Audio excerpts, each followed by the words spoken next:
welcome to another episode of What You Doing Podcast, the podcast where I talk to cool people about the amazing stuff that they're working on. This time I'm sitting down with Ryan Lynch, aka Outrider Creative, to talk about the new adventure for his game Perils Princesses, Secret of the Night Market. I've been such a big fan of Ryan's stuff since the moment I came across it, and he was one of the first names I wrote down as potential guests when I was brainstorming the podcast, and to get him on was a really big treat. Now, as always, everything we talk about will be in the show notes. Links to all of Ryan's socials and websites and all of that will be in the show notes, but let's get on with it. I'm so mad. I interviewed Rowan from Rascal last week. Yeah. I forgot the video. Just never started the video. Just never recorded it. Just never clicked the button. And then we're like 10 minutes from finishing. And I look over to look at the time to be like, okay, we're keeping the time. And I see start recording. And I went, oh no. I've never done, I don't think I've ever, like, over the past couple of years, like hopping on these or like games or whatever, I don't think I've ever done one that went 100% no technical difficulties or mistakes or anything like that. No, it's impossible. It's just gonna happen. Yeah, it's impossible. It's the thing. It's the frustration is more that it was like that it was that one more than anything else. You know, not that any interview is more important than any other one. I get it. It's silly and that's no, but also it's just like, oh man, why did it have to be this one? Yeah. Hi everybody, welcome to What You Doing. I'm Matt. I'm joined today by Ryan, aka Outrider Creative. Ryan, say hello. Oh hey. No, thanks for having me on. This is I'm looking forward to chatting. We're here to chat about Perils Princesses. Sweet Dreams is the subtitle. Remember correctly? Yeah. So no. We got no. The next one. No. No. That's fine. That's fine. Please. No. Say no. It was wrong. No, that's not it. Yeah. Well. No. The next thing coming out is called Secret of the Night Market. Yeah, I should remember that because I love the concept of the night market. Thanks. Yeah. It's a cool. It has kind of a cool origin story in terms of how we ended up doing it.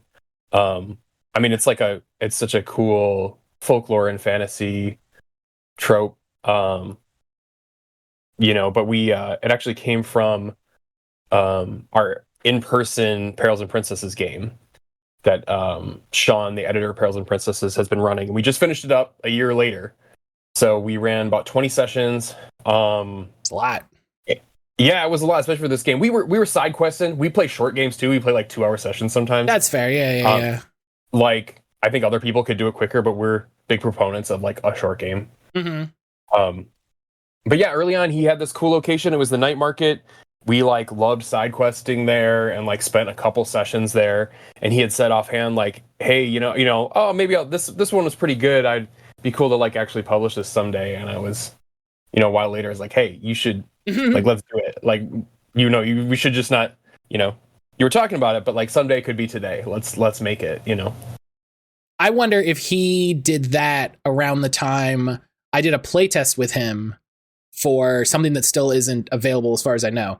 So we'll talk around that. But it also featured a night market type location. Oh, funny. Yeah, very specifically. And I think it came up in play. I don't recall if it was like his idea or if it came up. And so I wonder how connected those two things are, because that'd be funny. Yeah, I mean it's possible for sure. It's a great idea. So like, you have a fun idea pop up. Use it use it in multiple games. Why not? What's it hurt? Like you don't have to. Yeah, there's no rules. What I'm saying is Sean owes me money is what I'm getting at. I want a credit in the book and Sean owes me $5. Matt, did you come up with the idea? No, I'm fairly certain, but that's what I've decided. That was great. Yeah, I mean it's a fun way to do, like, even if it's not like a goblin market, it's a fun way to do like a shopping episode where it's you get in, but how do you get out now? Like, now you got to solve this mystery or, figure out the way to get out and talk. And then it forces you to talk to all these cool people. And like, at the same time, you can like look for cool magic items and do cool trades and, just check out weird stuff in sort of a non-linear way. And yeah, it was a fun session. And then, it was inspiring enough where I wanted to do a bunch of artwork for it, and I wanted to do something that wasn't. I spent the past couple of years doing like huge 100-page plus books, and I wanted to do a short one this year. Yeah, I'm gonna wean myself off of doing an enormous project. well, and that's a good idea. I think like that's the fun of something like Zine Month, which is come up every time, of like doing something small, getting something done, not letting it forces you to have a smaller project, right? You could do a 100-page book for Zine Month, but a lot of people are keeping it short, to the point. I guess not short, concise is the word. And I think an adventure for something that you've already done is a great opportunity. Yeah, I mean, it takes a lot of the guesswork out. Like, we already have. I mean, I still want to get it out and get some like additional thoughts on it, because it's so because he ran it and I played it. Like, we have an idea of how it exists. So there's like the challenge of making it into not only like a document that other people can pick up and run with, but one that's very catered to like someone who might be new to the space or new to the games. Like, that's one of the sort of tenets of Perils and Princesses, is that it's like it's not meant to be esoteric, or not meant to it's meant to give you all the tools if you're coming into this pretty fresh. So usually I focus on like the thing when for these interviews, like I focus on the product that's currently being crowdfunded or whatever. But I feel like it would be very hard to do that and not talk about Perils and Princesses. Yeah. By extension. So what was kind of your original sort of inspiration for Perils and Princesses? What was the thing that made you say, like, what I want to do is I want to write a game? Yeah. That good question. There's like a few. There's a few sort of factors that sort of birthed Perils and Princesses, and I mean, coming from design and illustration, like, I had always wanted to make some kind of book, like, forever. That's like that has always been an undercurrent of like, I would love to illustrate a whole book, and to do the design or whatever. And then a few years back, I've got two kids. I've got an older kid who's like 12 now. He was like 8 or 9 at the time, and then a younger kid, and she's like now she's like almost 5. But I was beginning of the pandemic. I was playing. My older kid was very interested in fantasy role-playing games. We were playing more games together. He was. I was running D&D for my family. He was running games for me.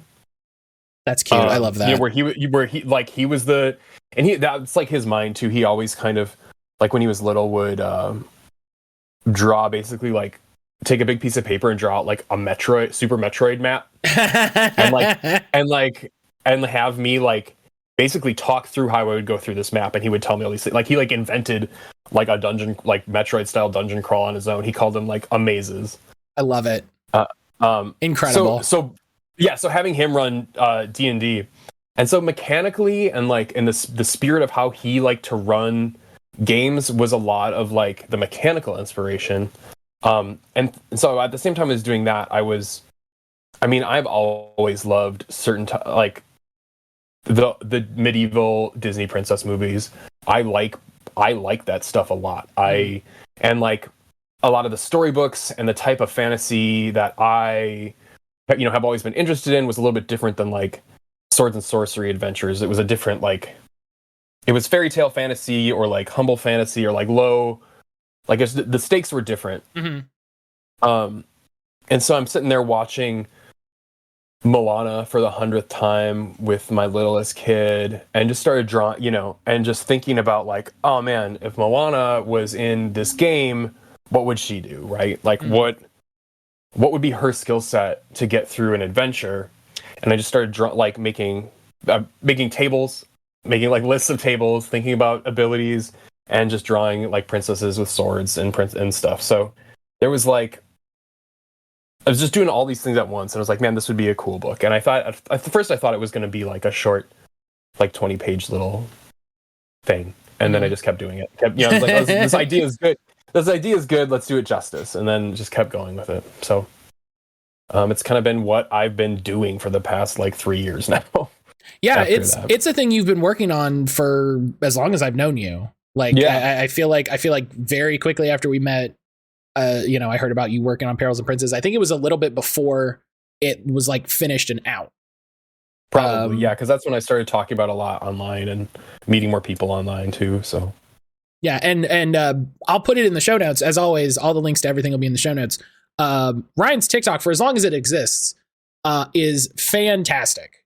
Ryan goes over a ton of old, sort of classic fantasy illustrations, like you talked about, like low fantasy. I love humble fantasy. That's a great genre term. I don't know if that's what it's called, but I love that descriptor. I'm gonna take credit for it. Yeah, so. I love it. It's great. I feel like it's very evocative. It kind of if you have a little bit of experience with it, you lock in exactly kind of what it means. And just we'll go through these illustration books that are all just fantastically gorgeous, and just great. One of the things I love about TikTok, one of the reasons I enjoy it as a platform, is just like, hey, here's a thing.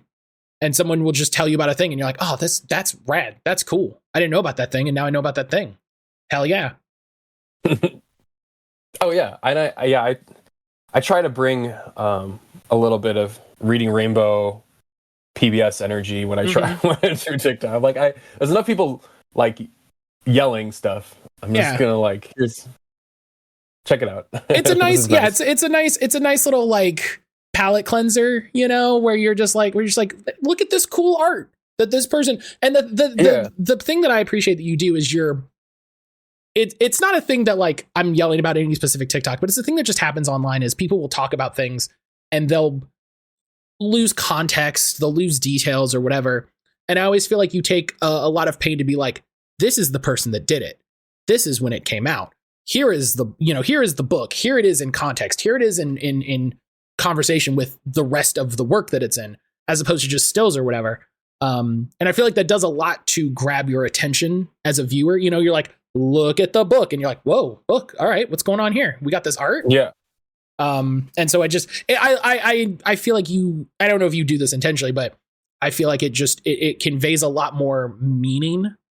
And I feel like it's easier to connect with the illustrations that way when it's like, here it is in the book. Like, it's not just, here's the art on a white background.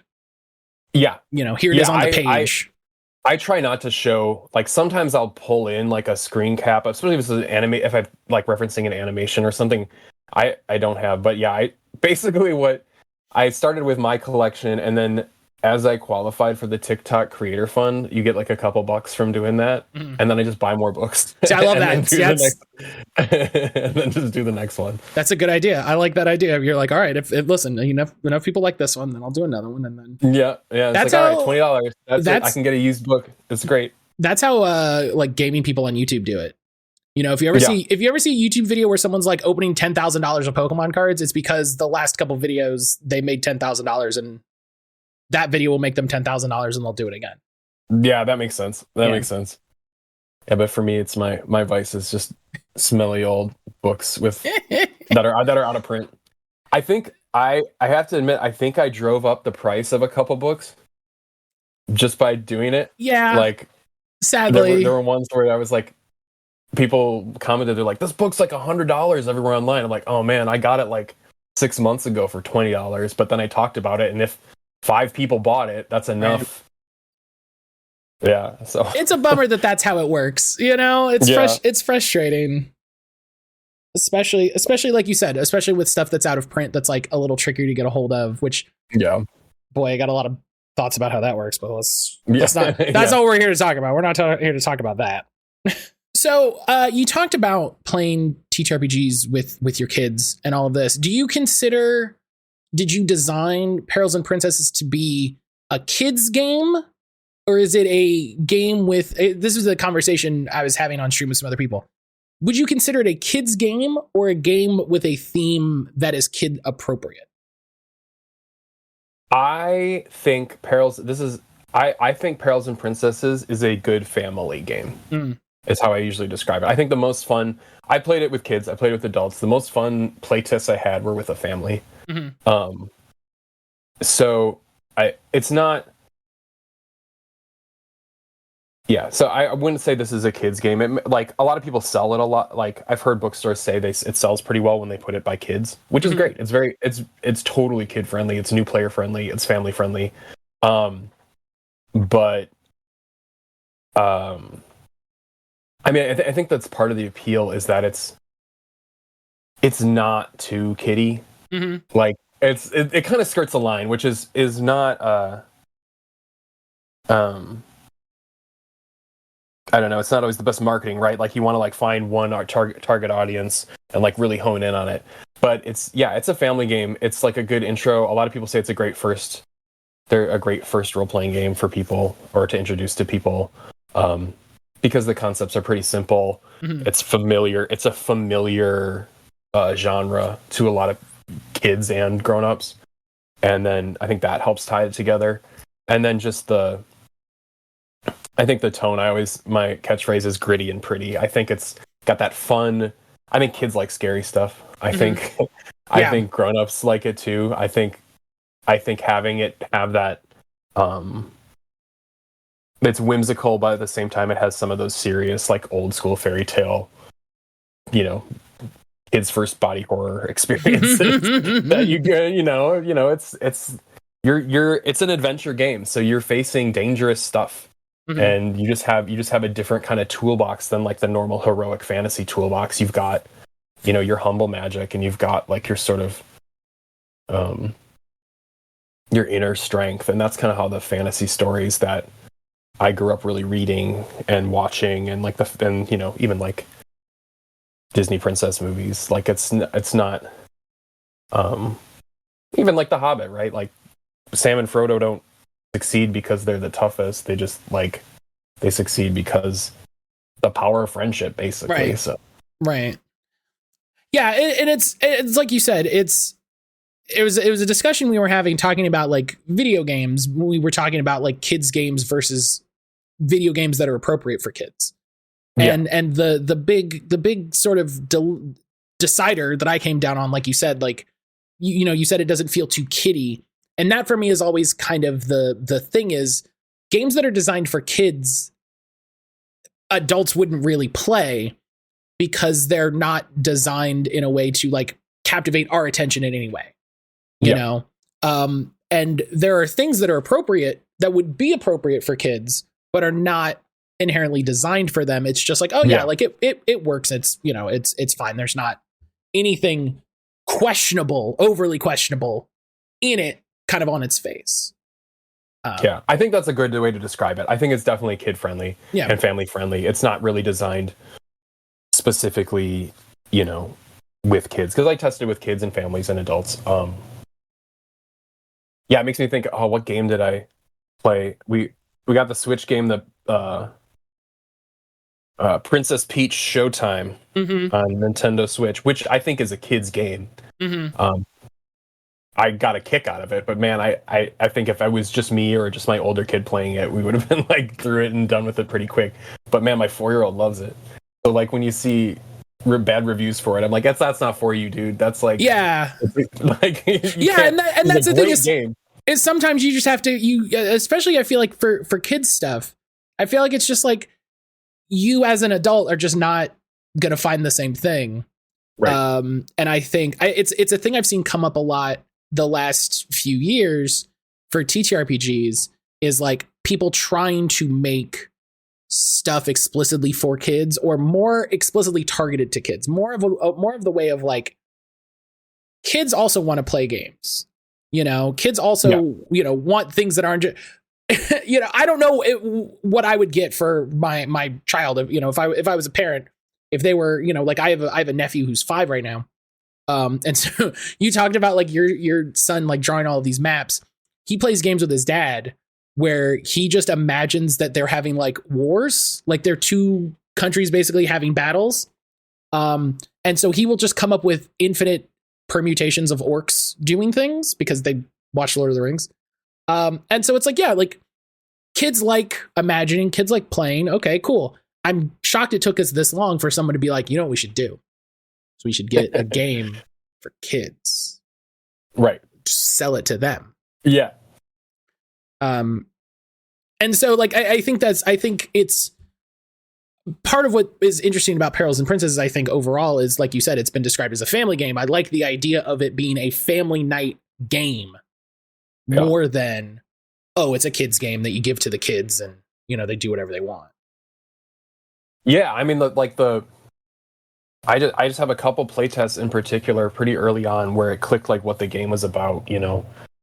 That's something I think playtesting, like, yeah, you can test mechanically and make sure things make sense, but like sometimes the best discovery is just like, oh, this is what the game is about. Like this is what the game is. And it was at an expo and Dad clearly was like, he had like the denim jacket with like all the patches on it, and he was like clearly had gamed a lot in it, you know. And then he had like 2 daughters and his wife, and they all sat down. I ran the game, you know, a short like half-hour version for them, and just seeing like the dad click with like some of the old school mechanics, and like the kids click with the abilities, and she's like, oh shoot, like I can be like I'm like, you know, I'm like Elsa. And then the mom is the one who like was the best at figuring out all the puzzles, right? Like, cause she was like thinking out of the box the most, because she didn't have as much game experience, but she was another, you know, just like a new grown up who like was bringing a fresh experience. So you had like, it was like the perfect melt. Like, I was like, okay, this dynamic here where you've got everyone bringing their own kind of fun to the table, and it started to work really well. So that's, I don't know, that's the sweet spot for me. I think grown-ups like playing it too if they want. I mean, it's refreshing in terms of the scale of it and just the type of fantasy and the genre. And I think like the vibe check is very important, right? That was your vibe check test of like, okay, how does this hit? Yeah, exactly. Because I've been, you know, I did Pathfinder Society for a number of years, and while I was doing that, they introduced stuff targeted to kids, and we did a little bit of that. And number one, I need people to remember, kids are wild. Kids are wild. A lot of people like to act like kids like don't know anything and never say anything bad, and Owen would never talk about blood or guts or nothing like that. No, like you said, kids love horror. Kids get weird with it. Again, they don't need to watch a scary movie to know about a horrible thing. They'll think about a horrible thing. It's fine. They'll figure it out. The amount my wife ran kids track for some kids once. It was a very simple adventure. It was like, hey, you know, there's some goblins. Go, you know, kill the goblins. Hey, guess what? It's still Pathfinder. And then come back. You know, and it was, you know, it was like it was super basic mechanics, and it was just like, hey, you know, have, you know, something to do to get kids interested. I remember her telling me all of the stories. They're like the kids wanted to put the goblins in a sack and carry them around and bring them back and be like, look, we did. They were like, they wanted to cut off the ears, and I was like, okay, that's kids, man. Yeah. I think you got to give them credit. You got to meet them where they're at. Yeah. And sometimes they'll surprise you if you, Yeah. I think it's a thing I hear a lot about from parents talking about kids and like what they enjoy about kids media. It like, this is the big thing that people bring up about Bluey, right? Is like, Bluey doesn't talk down to kids. Bluey doesn't talk to kids like they're, you know, stupid little babies. It talks to them only slightly simpler than it talks to the adults. You know, they just don't use specific words. They don't phrase things in big, long sentences. They get to the point, they say it, and then there's what it is. And so it's always interesting to see stuff that kids gravitate to.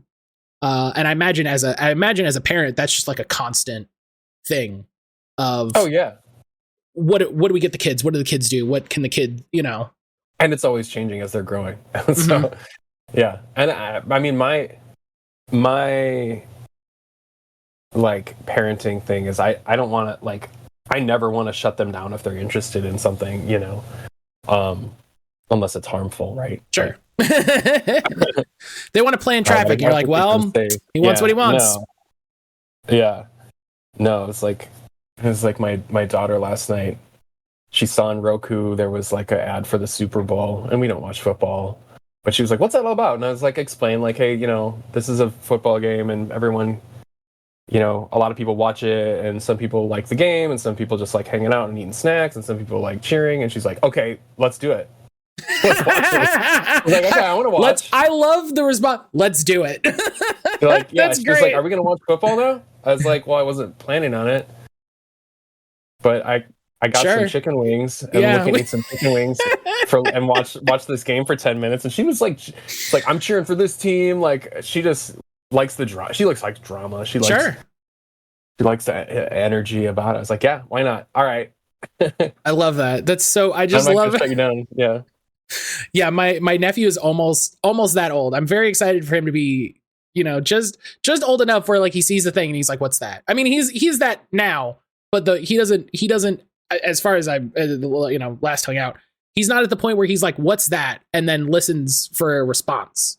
Right. He sees "What's that?" and then just goes and engage with it and figures it out on his own. And it's like, okay, that's fine sometimes, but also, he's a good kid. I love him. Enough about kids, because kids, listen, you're not kickstarting kids. No, don't kickstart a child. Don't do that. You'll get a visit from somebody. There's better ways. So there's better ways to get children. There's better. No, man. So Perils and Princesses, right? So everybody plays a princess. How to phrase a sentence is always the fun. Always the fun of this is I take the idea, put it into words, the way people talk.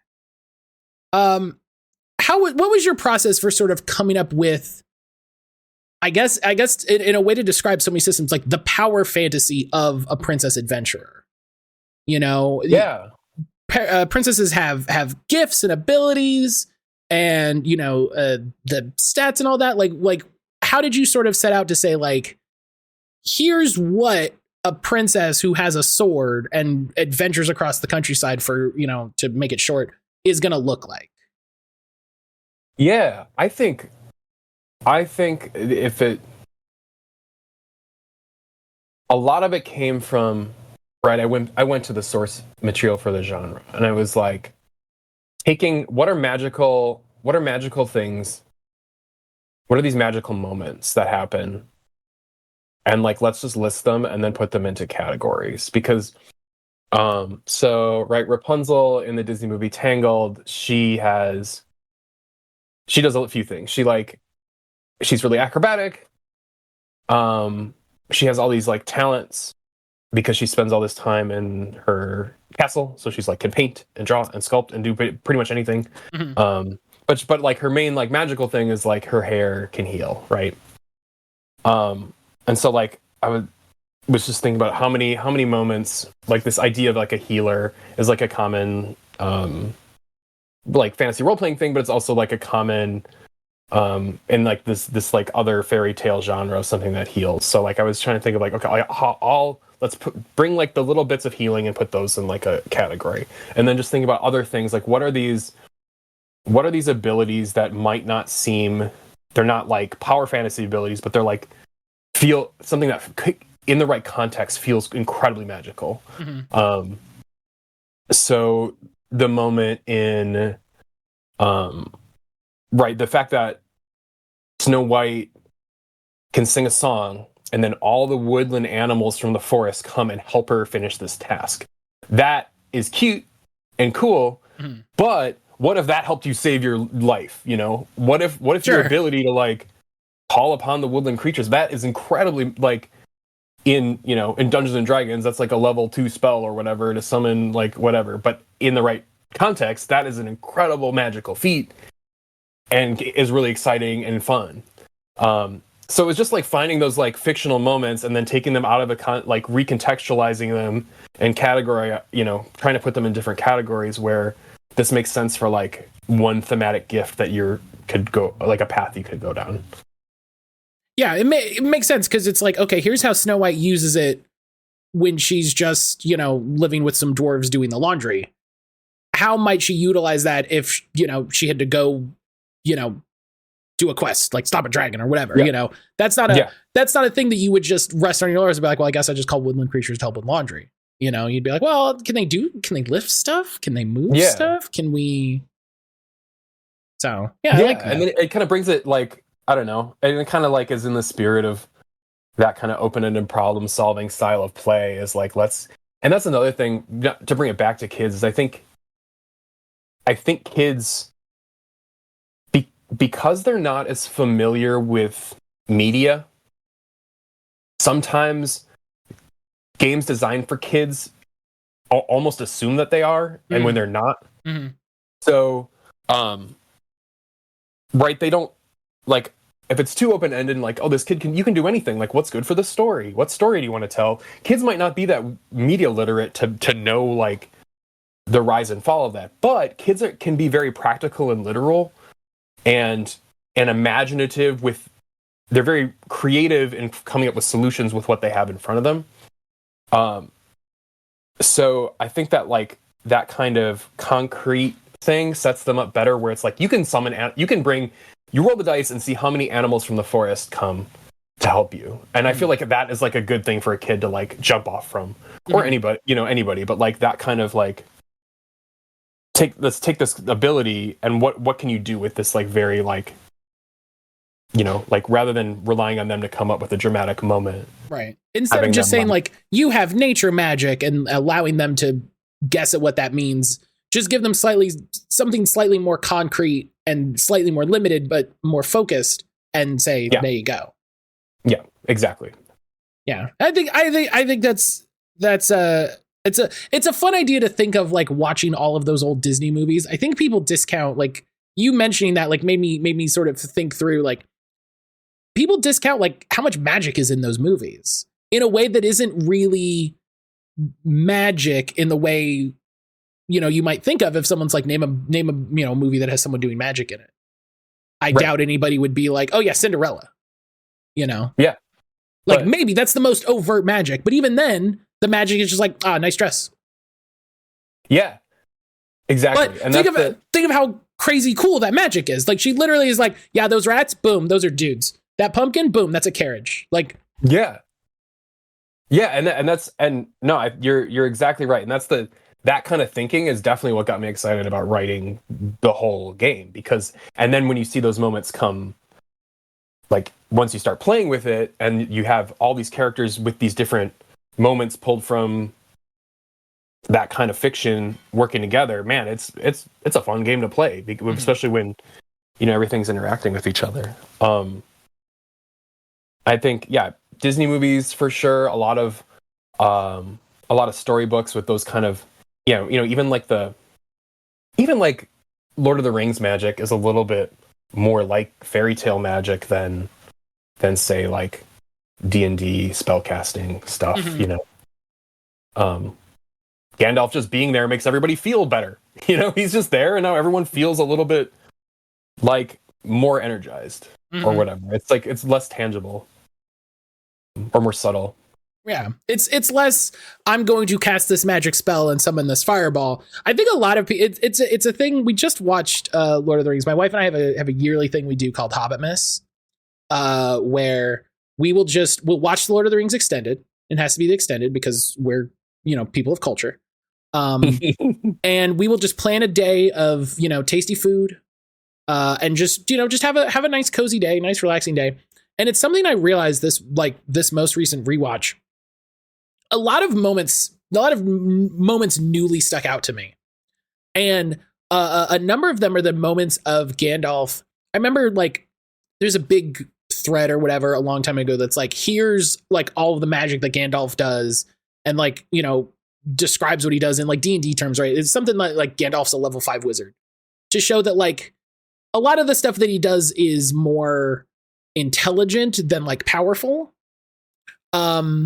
And like the bit at the end with the Battle of Rohan, where he's like, yeah, look to me on the third day, and he comes down the mountain, and it's like, oh man, he has this big blinding spell. It's like, no, dog, it's the sun.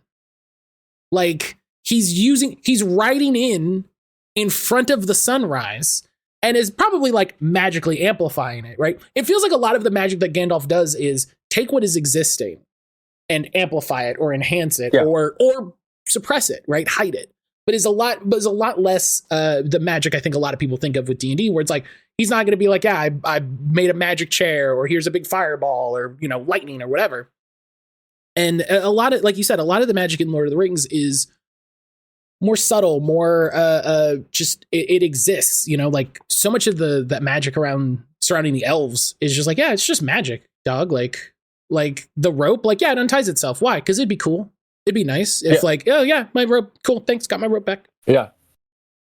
No, exactly. It's and I think that to me, that kind of fantasy is what I grew up thinking of as fantasy, and that's there.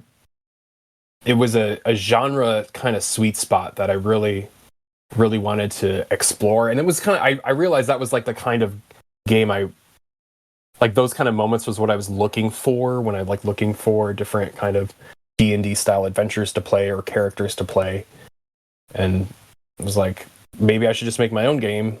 If it's just me that plays it, that will be cool. But I think that's cool that there's more people. I think that's fun though, is to just like, I'm gonna make this for me, and then if other people think it's cool.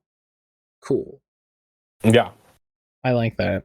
We've talked a lot. I've been talking with a lot of people talking about Zine Month stuff, and I think for any creative thing, that's the most important part. When I was talking with Rowan, I think it was Rowan. Oh, I'm not sure now.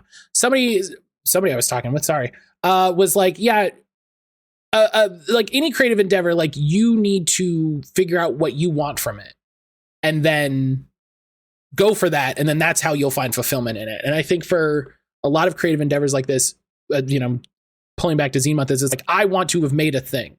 I want to make a game and have it exist. And whether or not I do more or whether other people like it, it's a thing. I've been thinking a lot about the creative process, like doing this podcast. Like this is the first, like what I would call creative project I've really taken on.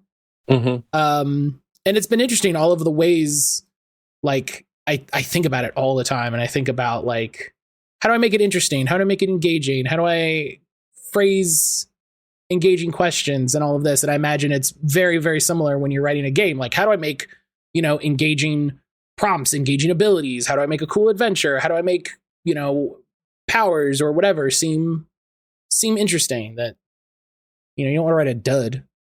Yeah.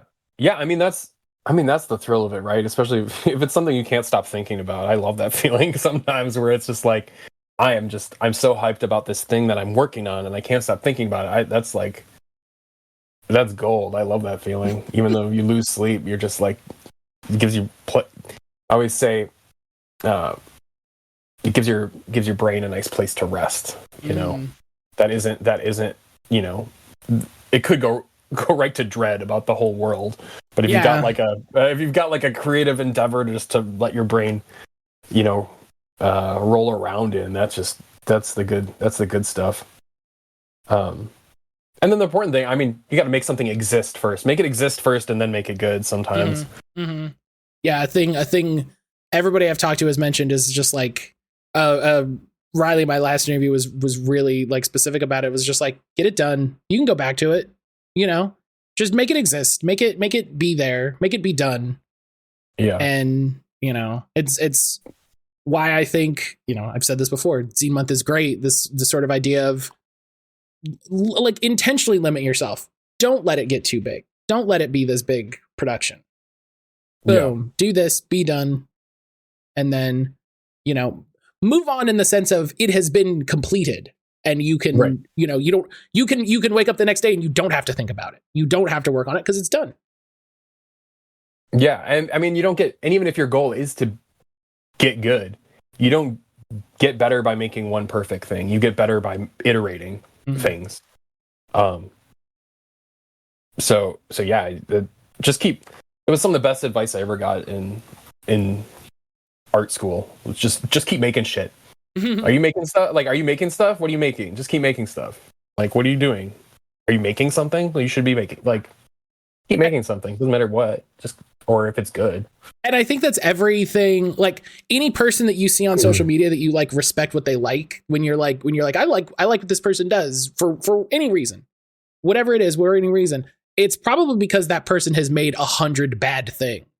Or things that are well worse than that. But it's like they did it and they were like, well, that sucked. And then they made another one. You know, they either learned from it or were just like, well, you know, just this one was bad in the ways that it happens sometimes. This one was bad. On to the next one. Yeah. And I think, no, go ahead.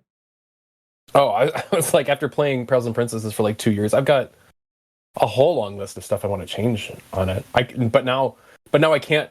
I realize I can't just update things piecemeal just because there's too many people that play it now. Like, I've got to sort of wait for, like, you know what I mean? I don't want the game to change every time I have a whim. Right. So I just have like a long list of like, oh, this, you know, this gift isn't as interesting as it could be, or this, you know, this way of describing this is too complicated, or I should, you know, give a little bit more advice in this area. You know, like I've got like lots of things like that floating around, but I want it to keep growing, but yeah, the danger is I don't want to. It's not like a video game patch I can just slide in. It's like I've got to update all these PDFs, and everyone's going to re-download it and refigure out what, you know, the new thing. So right. I did one update.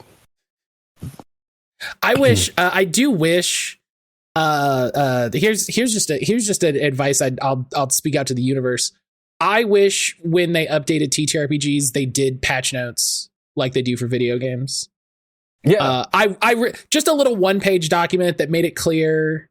Here are the things that are different, because I don't mind like the original document being updated, but I also would really just like here are the things we changed. Here you go. I did that I'm in my devlog on itch. I did list everything that changed when I updated it. So I love that. I appreciate. I really appreciate being able to look at it and being like, okay, so this change. Okay, I don't care about that. Okay, that's not. Well, everyone was right. Everyone was like really worried. I'm like, literally, that nothing in the rules changed. I clarified some wording and fixed some like dumb typos. Like, okay. I think it's exciting to Itch is amazing. I feel like every interview I'm just going to talk about how Itch is amazing. Itch is an amazing website, and I feel like it has so many features that when people engage with them and utilize them in either the way they were intended or a new way is very exciting. And I love seeing, like you said, like the devlog. Like I love seeing updates and just even little things that are just like, hey, like, you know, like, oh my, you know, I ran my game here. You know, like I love seeing people use those as almost like a mini blog to be like, oh yeah, you want to keep up with the game, like here's this, it's going to be on this AP, it's going to, you know, and it's fun to see the community aspects of it be used in that way. And it feels much more like a living place than a lot of other, like the best social media site. Right, because you just look at it and you go, oh yeah, that's cool, and that's it. I don't have to, you know, I could comment, but I can just be like, that's it, I'm done, goodbye. Yeah no, it's on the back end it's pretty darn easy to use as a creator, and it's, I mean, I sold a good amount for me. I thought I was impressed by the amount of downloads I had, and I give away a ton free too. And that's the other thing with community copies. If someone buys like pays full price, I throw another community copy out. Just like, I love seeing people come up with like their silly little laws for community copies. Like I love people just like, yeah, if you like you said, if you pay full price, if you know, pay a little bit more, if you do this, people will be like, yeah, you know, people, there's somebody, I forget who it is. They have a Patreon that funds the stuff. And then like every time there's like a new number on Patreon, they add some community copies or something. And it's always fun to see people's little rituals. It's a cool little game you can play. And like the thing is, I want to offer community copies. I also like the money I make from Itch is a big deal to me. Mm-hmm. So like I can't put these games out for free. I want, like, if they're something I want to keep doing as like my way of living, which I'm trying to like keep, you know, be more of a game creator, and it lets me do my art and lets me live and all these things. Mm-hmm. But at the same time, I want, you know, I love giving games to the community, especially if people can't afford it, you know? So yeah, just like those little games you can play where it's like, yeah, that way when you buy the game, you're buying it for a stranger, mm-hmm. and you're buying it from me, and then I can work on the next thing and keep supporting this game or another game. There's just so many fun little features built into Twitch. I was talking with Andy at Pandian about like, there's so much you can do with Itch. There's so much you can change. There's so much you can add and tweak and adapt. And it's just felt so, it's so, and for me especially, for me at least I should say, it's so much more engaging than, you know, I don't want to say more engaging than drive through, but like honestly it is. Like, if, you know, I'm not going to say anything I wouldn't say if they asked me directly, right? I feel more engaged to interact with someone's itch page than I do their drive through page. It does they have a better, I mean, I think they have more customization options for a creator page, and they have, and it's a more of a community place. I think drive-through is very much a storefront, whereas itch has way more community to it. I think, at least that from what I've engaged with. It feels a lot more like there's a lot more going on. There's a lot more connection. It feels like I really love when people do when people like so like someone will make a game. My favorite thing that I see people do is they'll make a game and then they'll have like a little shelf at the bottom that's like, here's other stuff for my game, and it's from a bunch of other people, you know. And I love the fact that you can highlight that in that way, and you can control how those elements look and all of this. Like, it always makes me more excited to explore someone's, like, not even just their product page, like go and see what else have they done? What's this? What's that? Oh, this was in a game jam. What's in this game jam? Yeah, no, you can poke around and download all kinds of games you might never have time to play, but boy, it's you mentioned Andy. He's his itch page. I was just on it today. It looks great. Mine is like bare bones. Mine is like stark white. here's my games. I haven't really like taken the time to graphic design it. Well, but I think that's the fun of it, right? Is even a stock page or a page with just a couple tweaks. The thing I like about itch is the UI kind of gets out of your way, you know, and you know, I don't want to slag drive through the whole time, but there's just a lot more space to be doing stuff. You know, you can have a little image, you can embed videos. That's another thing I love seeing people do, is if it's been on an AP or if somebody's talking about it, you can embed little videos. Yeah. And it's just so much more of a media rich page in a way that's like, I'm looking at a page to sell me a product, but I'm engaged with it in such a specific way, in a way that like I haven't seen a lot of other places do, you know, short of like Steam. It lets you build a nice storefront or a nice experience if you want it to be that, and it makes it easy to do that. It makes it easy for me to like, here's my games. Let me throw other games I think are inspiring in this one. Let me throw another category. Like here's community. Here's stuff people have made for Perils and Princesses. Here's stuff made by collaborators. Like here's some stuff with, you know, here's Sean's stuff. Here's Destiny's stuff. It's a cool platform, and I think between that and then like TikTok really set me up to like, I don't know, be pretty successful in getting this game out to people. So I definitely have the TikTok folks and then an itch to thank, as well as Discord too now. That was kind of, it's been a cool place to keep in touch with all the people that, like, the Perils and Princesses Discord has like 300 people on it, and they're super stoked for any new thing I post. It's always fun to see what people do with the thing you made, and like see their art of their OCs and see their campaigns and answer their questions. And yeah, I mean, that's the most fun thing.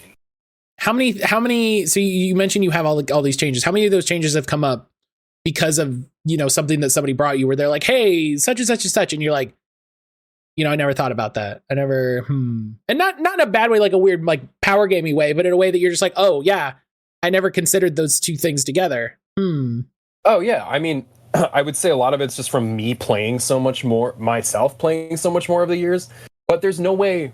That's another argument for putting something out there, is like, you're never going to play test as much as people are going to actually play it after it's done. So there's so much more information, so many more.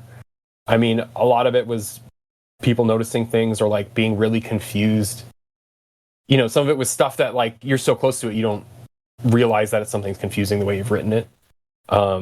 Even Yeah, little things like that. And then like people getting where people are getting stuck and where they keep asking questions, and you're like, oh man, this has come up a lot. This is something to clarify, or like this seems, what's something people are super stoked on? Can we do more of that? It's a thing I think a lot about, like you say about playtesting. There's a video game expansion that came out a few years ago, and it was, highly anticipated, sold a bunch of copies. It'd been, in production for a couple years. And the first week of its release, because people were talking about like, they'd been finding a bunch of bugs and doing a bunch of fixes and stuff. And people were like, how can you not find all these bugs? And they said that the first week it had come out, it had been played for 1 million hours. Like across all people, like it had been played for 1 million hours. It's like, you literally can't playtest something that much. Like it's unfeasible. It is unrealistic. And it is a when the rubber meets the road situation. Like, we can only find out that this happened because 5 people did it and said, hey, do you know that this happens? It's like, oh shoot, nope, okay, cool, we'll fix that. Oh, we didn't know that, because it would be impossible. It's not going to be perfect, but done is better. And then people are going to engage with it. And especially with a role-playing game too, right? Like there are so many variables that you can't really even test. There is who's running the game, what's the adventure they're running, who's at the table, it is an open-ended thing. So the best thing you can do is set someone up for, give them the tools to make the game their own anyway. Like that's the fun of it, is that is that you can't cover every situation. Some systems try to cover more situations and are a little more heavy in rules, but not this style of game where you're just like, hey, this is the basics. Try to make this apply to your situation. If not, you're gonna have to make a ruling, and that's kind of the fun of it.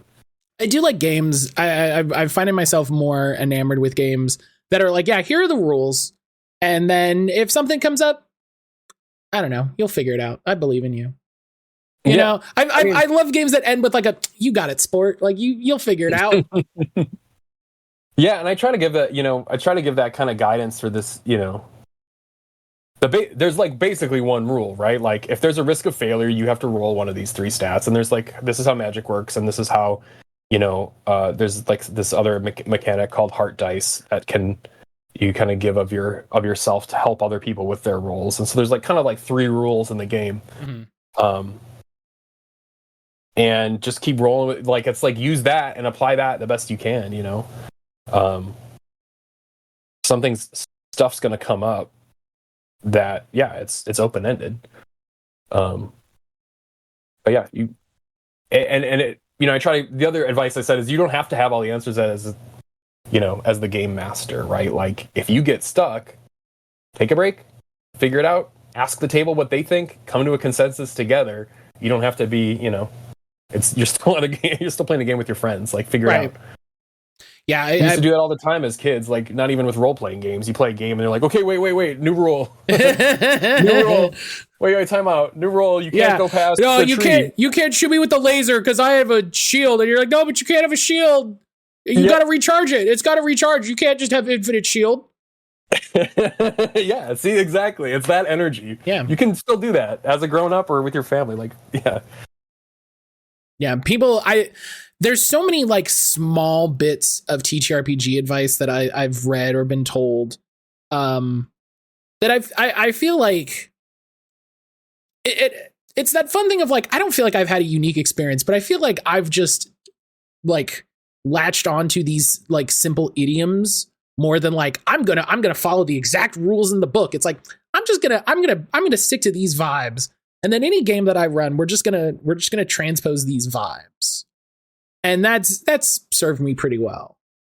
Yeah, I mean, role-playing games are a game of vibes. I think. It's a vibe-based game. People forget it and will get so hung up on stuff that I'm just like, y'all, you gotta relax.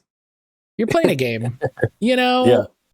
It doesn't matter if he wanted to, use the item that way. Who cares? It's fine. Yeah. Move forward. one of the best bits of advice I've always read. I want to say it was Vincent Baker, but I could be wrong. I'll try to find it for the show notes. Was say yes or roll dice. Yeah, and I think that is such a small, great piece of advice for any role playing game, because it's either like, okay, does this thing happen? It's like, okay, yes, yeah, it happens, or you engage with a mechanic system. Yeah, whatever that looks like. Yeah, and I mean, and if you in the situation where you would have to say no, it's usually because they don't have enough information. Mm-hmm. Right? Like, if they're like, can I climb this? And you're like, no, it's really slippery. Mm-hmm. Or it's, no, you can't climb this. It's way, way too high. Because it's played in our magic. Like, you as the GM, you're the only access point they have. So you, like, I always, like, I really don't like games that have, or I don't like how a lot of games do like perception, or I don't know. It's so tricky to me, because I'm like, well, how can how can they actually play the game? They're just rolling to see how much of the game they have access to. Whereas it's like, no, usually if you ask a question, or if usually you're at a point where you say, no, you can't do this, it's because they need more info, or they need more context. And then they can realize a different way to come at something. And that's when you get to say yes or roll dice, you know? Mm-hmm. Yeah, I think this was well before like the sort of OSR movement and kind of shifting with the way a lot of that language is used. And I think the OSR like lends a lot to that ethos. Like you said, like, can I climb this? It's like, okay, well, you can, but here's some things you might want to know before you attempt this. It's very slippery. You don't have any climbing gear. It's really high. You might fall. Those are the information points. Do you still want to climb it? Yeah. Like, I'm not going to stop you. Now you have all the information that maybe wasn't important 5 seconds ago before we thought about climbing this. Right. And yeah, it's and to segue very nicely into a thing I wanted to talk about anyway. You do a fantastic thing in Perils and Princesses that I wish more games did, but in a way that it is more applicable for some games. You have a lot of like inspiration. You have a whole page devoted to like inspirational works of like, hey, here's the games that inspired this. And if you want more GM advice, if you want more kind of the GM ideas that I had this. And then you have, hey, if you want more of the vibes of fairy tales that I had when I was writing this. And I love, shocker, I'm making a podcast about it. I love when people put the effort into the work to say, here are the things that I was drawing from. Here are the things that I had in mind when, I wrote such and such and such. And I just love people taking the time to acknowledge their inspirations, because I'm the sort of person that's like, oh, here's more, here's more stuff like this. I'm like, oh, hell yeah. What's up? What's going on over here? How do I feel? How do I feel about this? Is this interesting? And especially for a game like this, which is like a very specific genre. It's not just fantasy, like we talked about. It's, humble fantasy, low fantasy. You're like, okay, well, I'm not. What is this? How am I supposed to be thinking of this? Okay, cool, great. Here's a list of books this long. Yeah. There you go. Yeah. Yeah. And I mean, I really wanted to be clear that like, that this is like a fertile ground for imagining more stuff, and isn't just like, it's not just a goof, right? Like I feel like, that's something you run into when you make something that's like on purpose, like pretty cute. I made a big pink book about princesses, but I like, this is earnest, right? Like, this is a fertile ground for like imagination and stories. And there's a long history of this kind of, this is like, this is a way of telling stories, and a way of like imagining, and a way of going on adventures that's like, there's enough meat on these bones here, right? And if you're more interested in it, I will talk your ear off about it. Here's a list of books, Yeah, it's always nice to see. I think like people talk about Appendix N a lot, and I think part of the reason Appendix N gets as much like kudos as it does is because it's one of the few examples of that sort of thing, of, you know, someone pretty clearly being like, here are the inspirations that we had when we wrote this. I think you could say a lot about Appendix N, how they've kind of moved away from that, but that's another podcast. But it's for me, it's always an acknowledgement of like the idea that like no idea exists in a vacuum. You know, nothing is new under the sun. Everything is, you know, everything is a new coat of paint on something. And it recognizes the fact of this work is in conversation with other things. This work is a lineage of works. And so I always appreciate just it. And like I said, it's never that I'm reading a game and it feels like someone is doing that intentionally. It's just always a nice positive when I do see it, you know, when it's like, oh yeah, this person's calling out more stuff that's like this. Yeah. And like, yeah. And even like the game, like the games I referenced too, right? Like this is in conversation with that whole world. It's in conversation with like tons of fantasy. It's not, I don't want to pretend that I'm coming up with like brand new things other than like mostly just recontextualizing things and, you know, putting out some artwork that is how I imagine this stuff coming together, you know? But yeah, I wanted to give credit where credit's due for a lot of mechanics that I just, you know, reskinned and put together in different ways that made sense for the game I wanted to play. And I think it's a fantastic like design thing. It's one of the things I love about TTRPGs is like, oh, here's my game. It's pretty much this, but it's, you know, I also use, it's pretty much Blades in the Dark, but I made a new faction system, and you know, you know, and when you're clear about that, you know, I always enjoy like, okay, so it's Blades, so I've got, okay, cool, I know what I'm looking at here. And just I think a lot about like the massive communities that have formed around Morkborg and Mothership and those sorts of games, and the joy of seeing new people come up with new stuff. People, you know, like you said, recontextualizing stuff, people spinning stuff in new ways, but all working with the same building blocks of like, oh, here, look what I made, look what I made. It's just such a rich, like it's like fertile ground, like to just restate what you said, like there's so much going on. It's just cool to see as a person who really just appreciates creative endeavor. It's like, oh wow, I wouldn't have thought of this. Yeah, for sure. It's no, I mean, that was a big point. Like there's having like played games in like high school and then not played games for a long time. There was a long time of me not playing games where a lot of cool stuff was happening, and then getting back into them, I was like, this was here this whole time. Like there was so many cool new ways of thinking about games that kind of matched how I wanted to be playing anyway. Hugely inspired by a lot of those. So I love the idea of like playing games like a little bit, like, you know, playing TTRPGs a little bit, and then just like, and then 15 years passed, and I'm gonna get into it again, and then just like, the hell happened while I was gone? What did y'all get up to?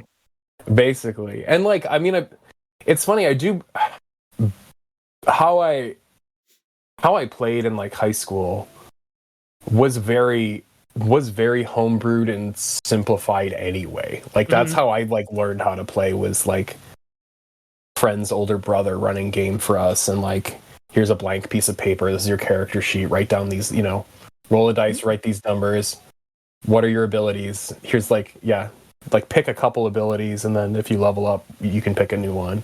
And I'm like, oh, that's just how this game works. Yeah, okay, cool. That's how the game I'm gonna make is gonna be like anyway. Like he's gonna phone it in for his little brother and his little brother's friends, but ended up doing us a service because I kind of like that idea of it.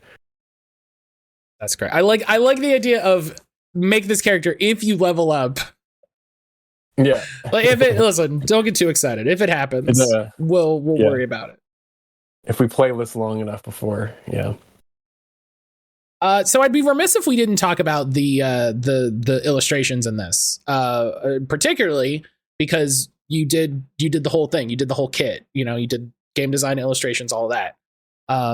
So I feel like I would definitely be missing a beat if we didn't talk about that. And I imagine I came up with a smarter way of saying, Ryan, how do you draw?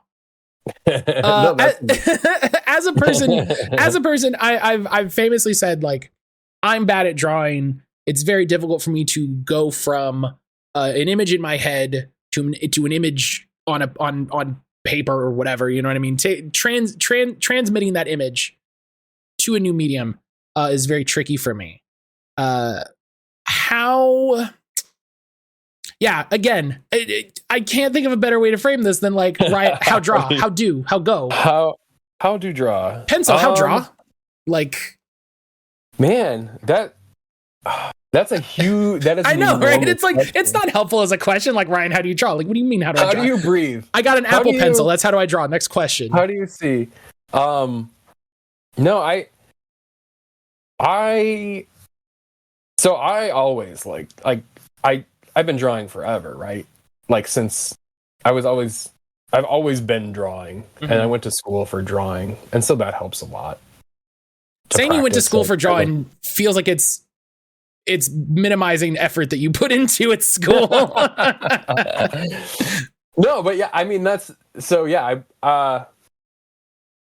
And a lot of it is looking at drawings. A lot of it is looking at the world, and then getting more and more confident with the fact that, you know, you go through long phases being mad at your drawings because they don't look like someone else's drawings. You know, and I still once in a while, it's like anytime you create something, you'll see someone else's art and be like, God damn it, that's so good. It makes me mad. Why wasn't mine that? Mine could have been that. Why is it? And then you get in the danger of like, okay, I'm like going to look up like reference images. I want to look at a bunch of different trees or whatever on Pinterest. And then you start looking and you're like, God, these are all so good. You're like, I accidentally looked at everybody's favorite drawing of a tree at once. You're like, why isn't my art everything? Why isn't my art the same as every great tree? And you're like, why even draw this tree? Yeah. Why? There's already so many trees. Yeah. But yeah, I mean, like, so Perils and Princesses, I kind of tried to really come up with a distinct style for it. That was like stuff I was doing, but I really wanted to play up certain things. I wanted it to look kind of one of the inspiration points for it was I do collect a lot of old books, and a lot of old books have black and white illustrations, especially if they're fairy tale books. Kids get a hold of them and then they color in the book they shouldn't be coloring in, and they have like, there's like crayon or marker in a old black and white illustration. And I really was in this phase where I wanted to draw a lot looser than I had been. I wanted to like embrace this like scribbliness to it. So that's like where a lot of those marks came from. This idea of these fairy tale books that have kind of layers of history on them. They've got like a very kind of classical composition, but then have like a scribbly layer and like notebook doodles and some collage-y kind of elements. And then like the scribble texture kind of has a folk art feel to it. Looks a little bit like woven. So I just really like have been leaning in the past few years doing art is like to this, trying to create that atmosphere and that like layered look of kind of scribbles and texture on top of like what might be a more maybe like classical composition or like a classical way of like posing figures in space, and then just like letting the texture give you that kind of fun, add a little bit of fun to it, add a little bit of whimsy to it, add a little bit of like interactivity, because that's the other thing is like role-playing games have this, there's the book, there's the rules in the book is the game, and then what you bring to life is also, you know, even more so the game. So that's kind of what happens through the artwork, where you've got like kind of different layers of making marks. Yeah, and you answered the question I was going to ask, which is like, did you adopt a specific style for this? And, you know, sounds like you said yes, and you said so many things. Yeah. I mean, style is such a weird thing. I have my style. because it's my hand, and I kind of just you end up finding different zones within your style, and sort of pushing against that boundary sometimes, or sometimes just sitting right in the middle. It's a nebulous kind of thing. So this is the third Perils and Princess thing, right? Yeah. There was Perils and Princesses, the core book. Last year, so I could focus more on drawing and bring some other people in on this. Last year I did Sweet Revenge, which is a whole campaign. So that's what I was thinking of earlier. That's what you were thinking of. That's what I was thinking of earlier. That just fulfilled. That was last year's big project. It's an awesome campaign about a witch who's cursed this village to everyone's starting to turn into candy. That's great. Yeah, it's written by Destiny Howell. She is fantastic. She built just an amazingly fun world with these super cool characters. And yeah, that was last year's project. So I did bring someone in to help write, so I could focus on the drawing and the art and the marketing and just kind of creative direct the whole thing and put it together. It turned out great. I love it. I could probably play the whole campaign with zero prep now because I've read it so many times. But yeah. Do you find with the illustrations for this, do you find you're trying to do new things with the drawings? You're oh, I didn't depict a lot of probably not the best example, but I didn't depict a lot of climbing, so let's try to get some pictures of climbing. Are you kind of pushing in that specific of a way, or are you just letting the drawings come out and then you sort of choose what fits? Yeah, no, I think I was just thinking about this today, actually. So for instance, with Perils and Princesses, and then to some extent Sweet Revenge, Perils and Princesses is very much on the player character archetypes, right? So there was very much focus on just these individual, what is a princess in this game? So there's a lot more just singular images of characters or monsters or items, right? It's just all these building blocks. Whereas I think I'm moving towards with the night market is so much about atmosphere and mood and a setting. I've been moving away from just singular items and trying to fill out, focusing on the lighting and the space and the the vibes of a place has been, kind of where it's going, and been it's been a challenge to where I've been trying to challenge myself is to really encapsulate the whole vibe of a space, rather than just these kind of more vignetted moments. Right. So that's kind of where I'm at with the night market. So I think it's gonna be less illustrations, but maybe bigger, more detailed ones that are more all encompassing. Well, that makes sense, right? For the core book, you probably have a number of illustrations that are representative of specific things. Each of the gifts have one, and then you're here's an example of this, and here's an example of this to sort of fit you don't need that as much for an adventure as you do, the core book, where you're trying to evoke specific stuff. An adventure, you're I'm portraying this thing, specific this specific right. event or this specific place. Are you finding you're doing like you said, are you doing fewer pieces but more complicated pieces? Yeah, I think that's where I'm at now. I also when I did Perils and Princesses, I did it all how you're not supposed to, which is I did it the least efficient way possible, because that's where that was how I was creating the art and the words in tandem. They were tied to, they were linked completely. The layout, the art, the game as one thing developed all at the same time. So I was doing art and then trying to figure out what the an idea for an image would come to my mind, and I would do a little sketch, and then I'd put that in the layout, and then think about what where that would fit into character creation. Like it was all a jumble that you could kind of only do that as a singular creator. And it's not efficient. And so I did it and I redid it 100 times because I would come up with a new drawing, and then I had lots of drawings that didn't fit into the game. And then I had rules that needed drawings and like gifts that need, so I think now that my process is more honed in, I kind of have like a template for how I do the layout. I've got my more collaborators on board. I can like really focus in and be like, okay, I'm going to do these 10 illustrations. What am I going to do with this illustration that's going to do all the things I need it to do in the book, where it's like sets a tone, it gives you a break in pacing, it's going to like explain something that is hard to explain without a visual. Like they all like have more specific roles, rather than kind of like doing them all at once. I love the idea of you like, this page is about character creation, and then you draw a thing and you're like, okay, now how does that help? Yeah. Yeah. That's exactly it.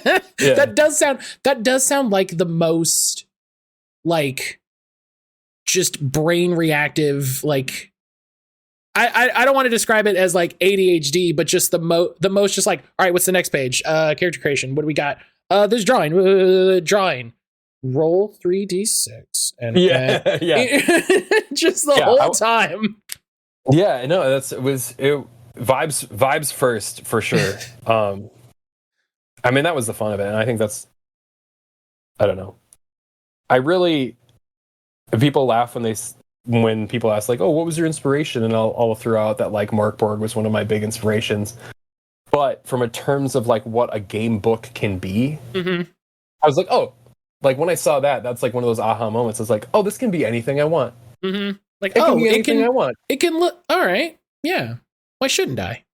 Yeah, it was a why shouldn't I? Like, oh, if they can do that, I can do anything else. So it was inspiring, like in a very literal way that way, where it was liberating.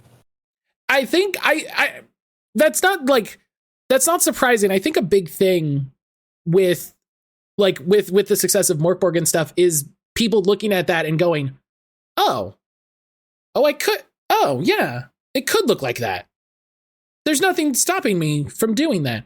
And my big thought with a lot of creative endeavors is a lot of times people they don't need the permission to do it, in that someone needs to tell them that it's okay, but just they haven't considered that it's okay to do it that way, right? Yeah. They haven't considered that it's a possibility. And then you see something that is so actively like bold and is like, no, I'm just going to do this, whatever. And I think I would love to talk to those guys. I would love to hear it from them directly. Just, it feels like that was made in defiance, or deference is the word that I want, of it being a successful product. It was like, I'm going to make it. It's going to look like that. Yeah. That's what it's going to look like, because that's how I want it to be, irregardless of anything else. Right. And that's cool. And I love that was the thing, because I don't think $20, no one would ever think of, Ryan, what was your big inspiration for your cute princess game? Oh, fucking Morkborg. That was it. Yeah. Hell yeah. Yeah. The other, another inspiring point is this is not game related, but the movie Everything Everywhere All at Once, there was, the editor showed his layers in the editing program. Did you ever see that? No. So yeah, he opened up whatever software that he was using, and he showed his layers. It was a mess. Like under the hood of that movie was like not how you should do it at all. Like the layers were a mess. They were terribly organized. There was way too many of them. It was like a monster to sort through. It looked like how you would, if you worked, I don't know, if you work in Photoshop or anything like else, like organize your layers and keep them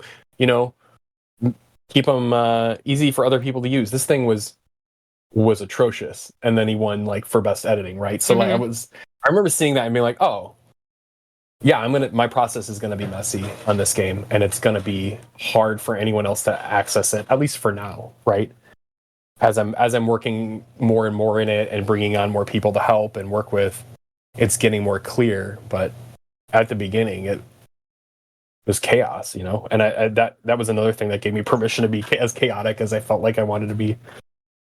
I think it's fun though to do works in defiance of those sometimes, or in acknowledgement, but like disbelief of just like, no, why would everybody say that? And then you do it and you go, oh, I get it. Okay. Yeah. I did I never released it just because of how frustrating it was. I did a Game of the Year video that I recorded, and it doesn't look like this behind me anymore, but I used to have a TV like directly behind me. And I was like, you know what I'll do is I'll have footage of when I was streaming the game on the TV behind me. And then, that'll be cool. It's like kind of like a depth element. And then I went to edit it, and I realized very quickly that in editing it, it's all going to look super screwy behind me in a way that's going to be really jarring and upsetting. And I went, this is why nobody does this. This is why nobody does this. Okay, sometimes you have to fuck around and find out, and then you find out. Sometimes the only way to find out is to fuck around. Yeah. And sometimes that is you have to find out yourself. You can only be, you can be told some things, and some things you just have to go, dag. Nah, all right. We did it. I don't want to say, are you enjoying the process more being a creative director, but are you finding, I guess I won't put a qualifier on it. How are you finding the process now that at least, for Sweet Revenge, it's not the same for this, but did you find the production of Sweet Revenge like more enjoyable, less enjoyable, with saying, hey, someone else is going to handle the words, and then I'll just receive the words, and then I can art and layout and stuff all around it? Yeah, I mean, I'm much more comfortable in that space. That's where my background is. So I think at some point I'll go. I think I have other ideas that I want to write out, maybe for other games or for other things to put with Perils and Princesses. But at least I think I'm able to create more. It lets me do the thing I want to do, which is to draw pictures, right? It just lets me do more of that. That's what I want to do more of. I want to, and if I can work with cool people that have really cool ideas that helps build upon this thing I made and builds a community around it, like that's awesome. That's like a win-win. So to be lucky enough that Perils and Princesses like did well enough, I had money to reinvest into it and get, bring other people on board. I was hugely fortunate, because then I can just do more of what I want to do and what I feel I'm good at, or right. Really good at. Yeah.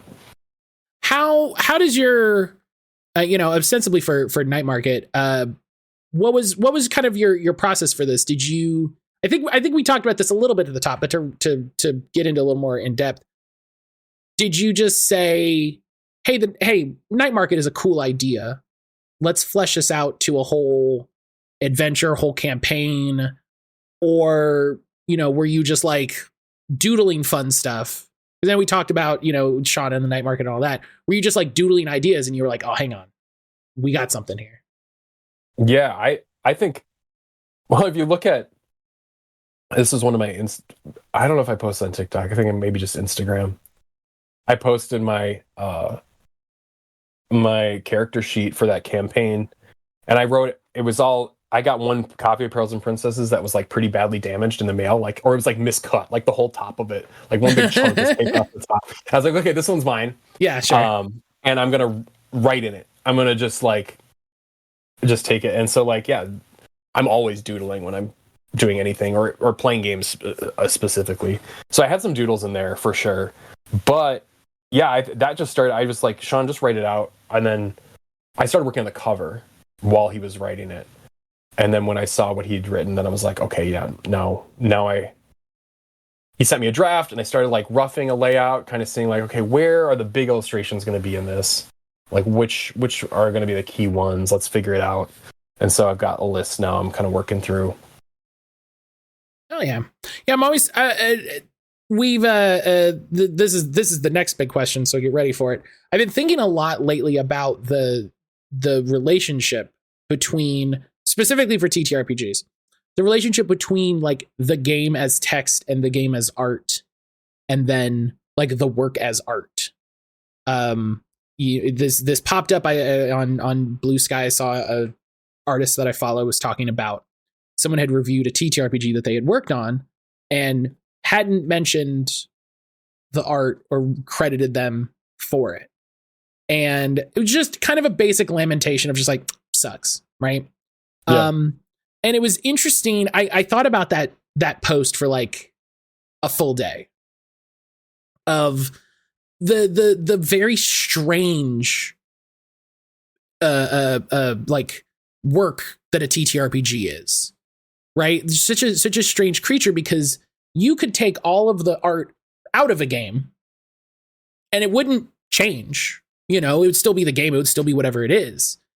And you can do that. And more than a few people create games without kind of explicit art in that way.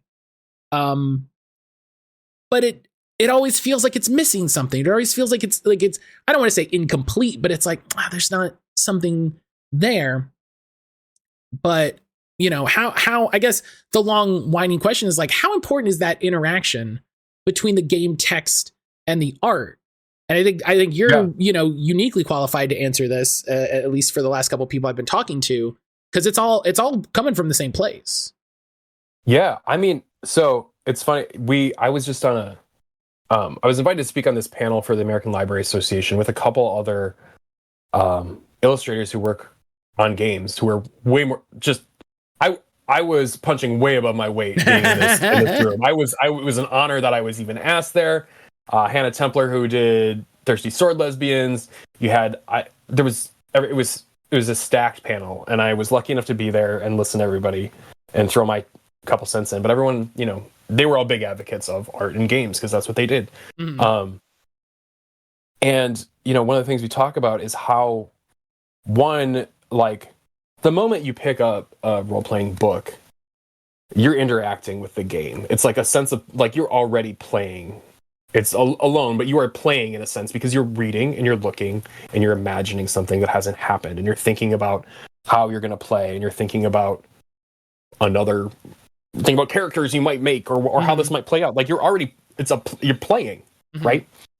And like we said before, it's a game of like role-playing games are a game of vibes, and a great shortcut to vibes, and one of the best shortcuts throughout history to a vibe is visuals, is artwork, is and reading. So like the book in your I'm a firm believer that like the book in your hand or like the document and then the visuals and the words are all that is the game.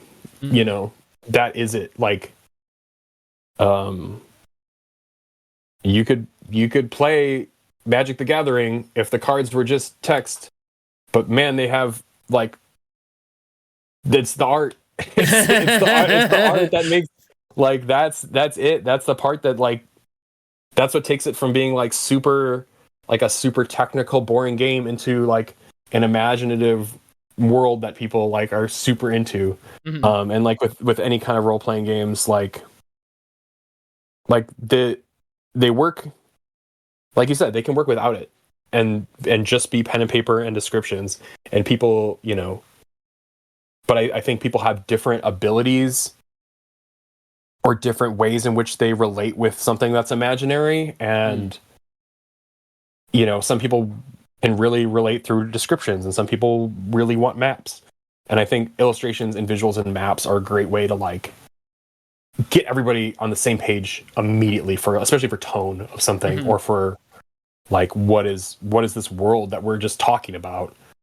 What does it look like? And everyone's gonna imagine something differently, but like illustrations just put like it's just a shortcut. It's such like a good illustration in the right place in a book is just like it helps sell the idea of the whole thing, Yeah, it's a complicated kettle of fish, but it's something that like I'm interested isn't discussed more when we talk about games. Like I thought about that. Like I said, I thought about that post for like 24 hours, and that was a big part of it, was the idea of just like, I don't know who did the art in some of my favorite games. I don't know if I do the artists that I know because I know them, not like through their work, or very rarely through their work. It's just like, I know someone who does TTRPG art, or not, I picked up a book, who's this art by?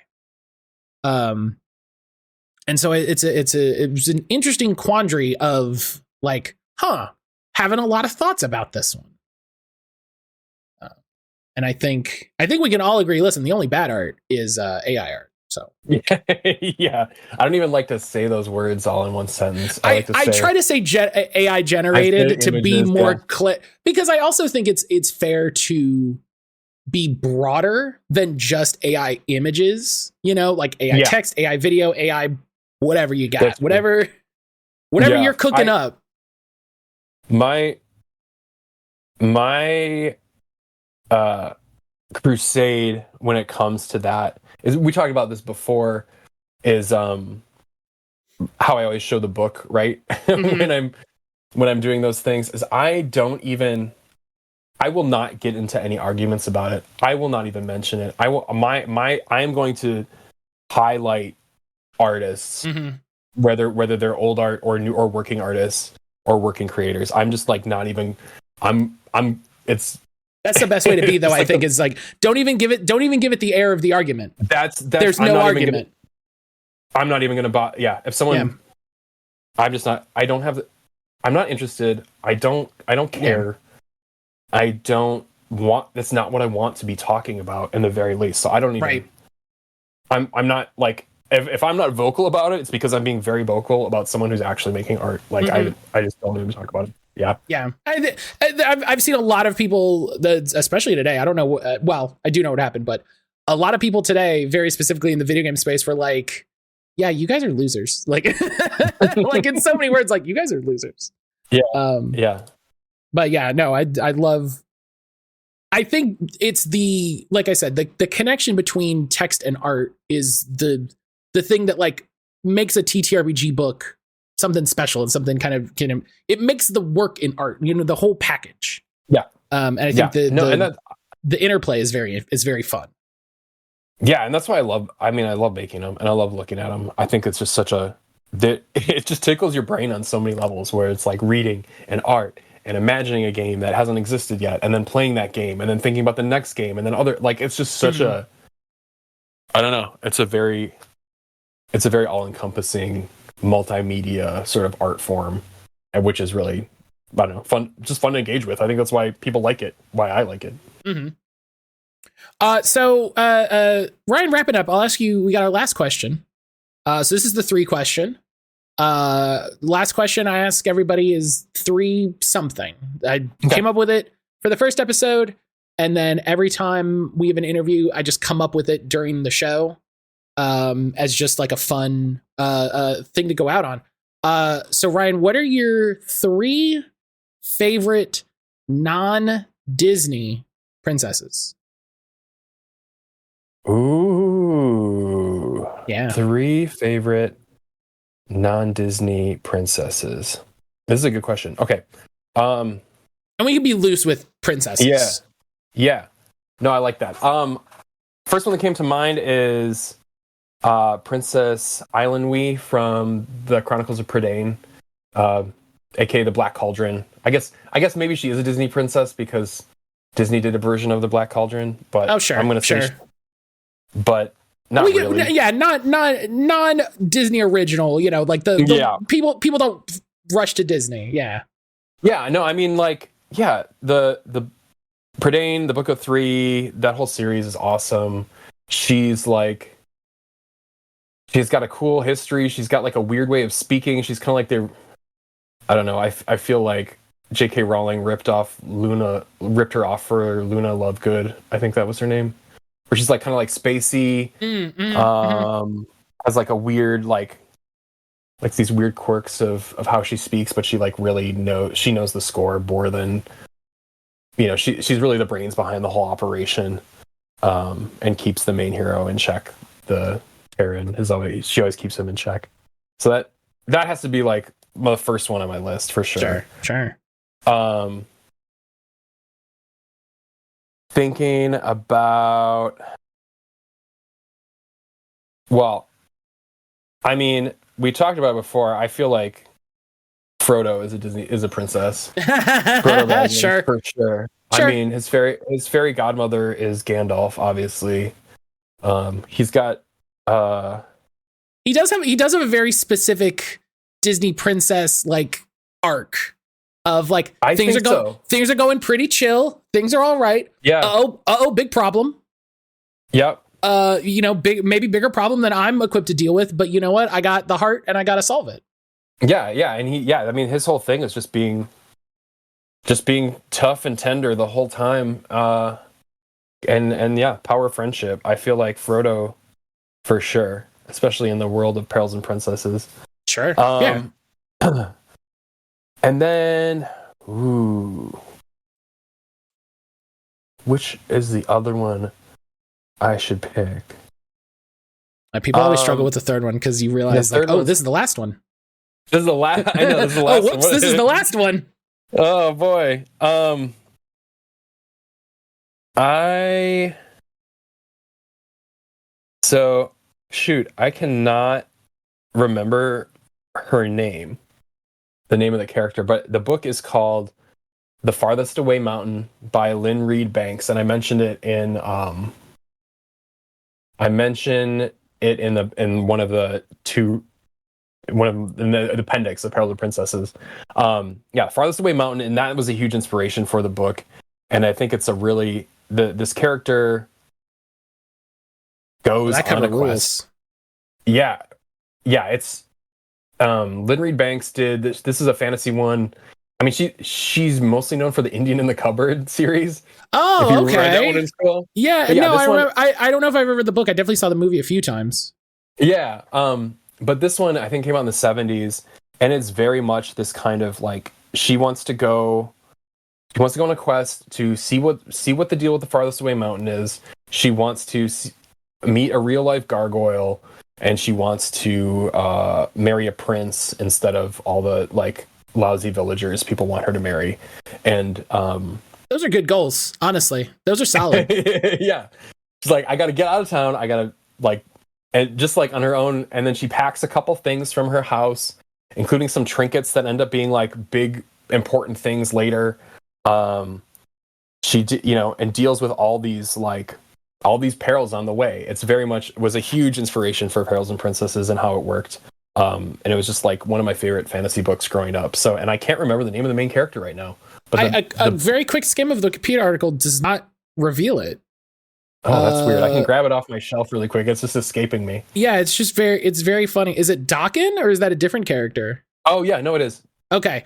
Yep. It's not, they don't state it in the first paragraph as a way of introduction, and then it just sort of appears later, and I'm like, is that a new character? Yeah, or, I was like, I knew it was a weird name. Yeah. I couldn't remember it, but yeah, no, that book is awesome. It's a middle grade book. It's like not when we're talking about like, is it for kids? This is for kids, but it's really cool. Mm-hmm. I love that. Those are great. I've just been so entranced with everybody's answers to these questions. That I'm just like, this is a thing for me. This is a question for me. I'm just like, put you on the spot a little bit, make you come up with, some tricky answers. I had an interview recently where I asked somebody their favorite 3 extrasolar planets, planets that aren't in the solar system. Whoa. And I was like, this will be a great tricky question. No, they were right there. They had them ready. Because they'd done research, and I was like, I can't believe this. I'm so mad. I thought I had you. I thought we had a good one. You were so ready. I just lump all together. Right, Pluto and friends. Oh, what are the other planets? I don't know, man. The other ones. Yeah. Out there. I don't got to worry about them. They don't affect me. Ryan, thank you so much for making time to come and chat with me. I've been joking, like, with all the Zine Month and Kickstarter stuff, it's just so funny to be like, yeah, can you make 2 hours in your day during this incredibly stressful, time restrictive time when you're working on all of these things? So I really appreciate you, making some time. Yeah, no, thanks for having me. I love chatting about this stuff. Love to sit down with you. So thank you. So real quick, Ryan, just little kind of introduction by way of outro. Just summarize yourself here at the end. where people can find you and, kind of what you got going on. Yeah.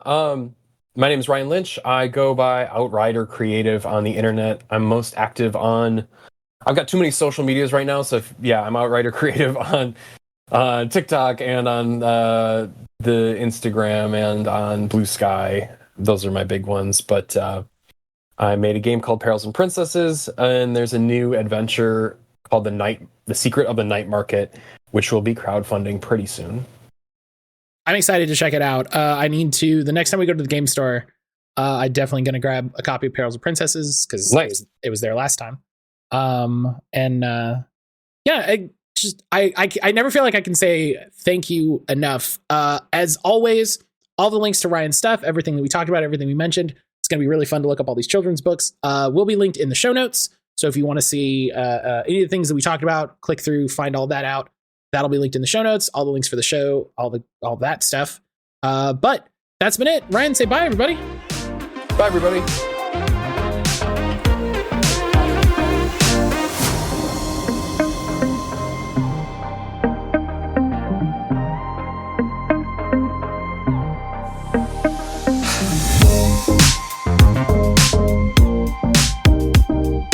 And that's the end.